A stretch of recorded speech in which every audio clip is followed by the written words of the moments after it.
A ilusão da mudança e o custo do autoabandono. Neste vídeo, exploramos como a espera pela mudança do outro pode se tornar uma forma silenciosa de adoecimento psíquico. Inscreva-se para aprofundar reflexões sobre saúde emocional, limites psíquicos e reflorescimento feminino, com base ética e clínica. Olá, hoje a gente vai mergulhar num tema que é delicado, mas olha, super necessário. O custo emocional de ficar em relações onde a promessa de mudança parece que nunca chega. Vamos entender juntos como essa espera pode acabar se transformando numa forma de adoecer.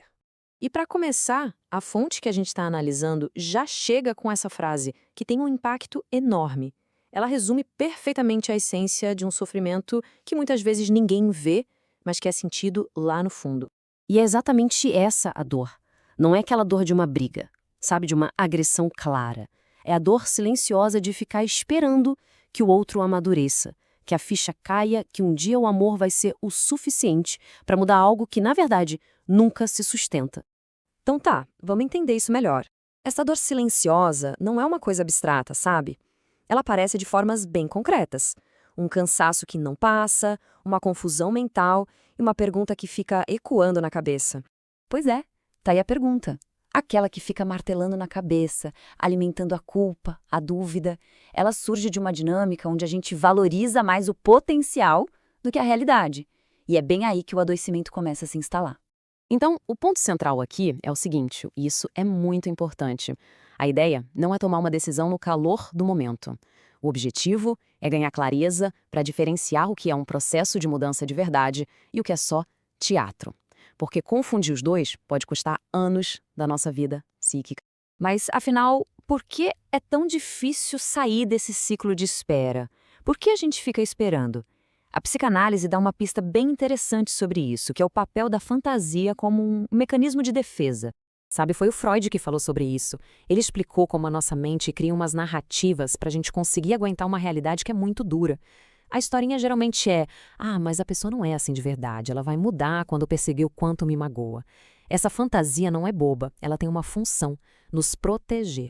E olha que interessante essa dualidade. De um lado, você tem a pessoa real, com as atitudes que se repetem, os fatos. E do outro, a imagem que a gente cria na nossa cabeça, construída em cima de promessas. O psicanalista Winnicott explica que, com o tempo, a gente acaba se relacionando mais com essa imagem idealizada do que com a pessoa de carne e osso. E aqui que está o pulo do gato. O problema não é ter esperança. Claro que não, esperança é fundamental. O perigo é quando essa esperança vira uma espécie de teimosia, uma recusa em enxergar os fatos que estão bem na nossa frente. Ok, então como é que isso funciona na prática, no dia a dia? Porque tem uma diferença gigante entre uma mudança de verdade e o que é, na real, só uma maneira de apagar incêndio, de gerenciar crises. Mudar não é fácil. A neurociência mostra isso. Exige um trabalho mental enorme, sabe? Ativar o córtex pré-frontal, que é a nossa parte de autocontrole, aguentar a frustração, sentir culpa, mudar dói. Por isso que prometer é moleza, mas sustentar a mudança, aí é que são elas. E aí a gente entra nesse ciclo que é um ciclo viciante. Olha só como funciona. Primeiro vem a tensão, o conflito. Depois a promessa de mudança. Aí vem um alívio. Só que depois, tudo de novo. O padrão antigo volta. Isso não muda nada, só gerencia a crise. E com o tempo o corpo sente. Vira exaustão pura.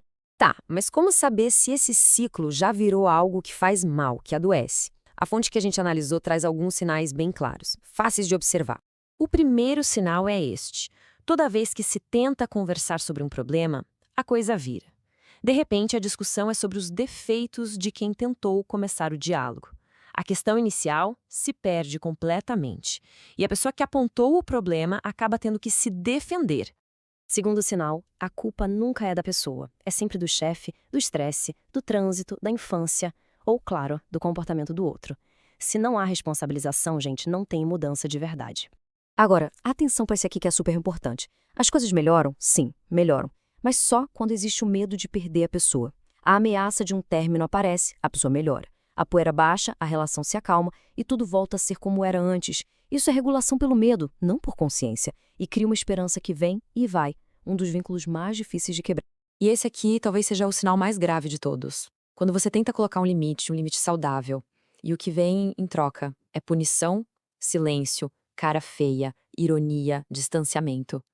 Isso é um sinal claríssimo de que a relação não é sobre parceria, é sobre controle. Depois de olhar para todos esses sinais, a análise propõe uma virada de chave, uma mudança total de perspectiva. O foco para de ser o outro e passa a ser a gente. A pergunta que a gente costuma se fazer é essa aí: será que essa pessoa pode mudar? É uma pergunta que mantém a gente no mesmo lugar, né? Porque ela foca no potencial, na fantasia, na esperança de um futuro que talvez nunca chegue. Mas a pergunta que de fato importa, que traz a gente de volta para a realidade, para o nosso poder de escolha, é outra. Eu consigo viver bem, feliz com essa pessoa do jeitinho que ela é hoje, não com a promessa de amanhã, com a realidade de hoje. E para a gente fechar, fica essa reflexão final. Às vezes, o maior ato de amor que podemos ter é com a gente mesmo, reconhecendo a realidade e nos escolhendo em primeiro lugar. Esperar para sempre não é amor, é autoabandono disfarçado de esperança. Se este vídeo fez sentido para você, cuide-se, floresça e compartilhe este conteúdo com outras mulheres que desejam reflorescer emocionalmente.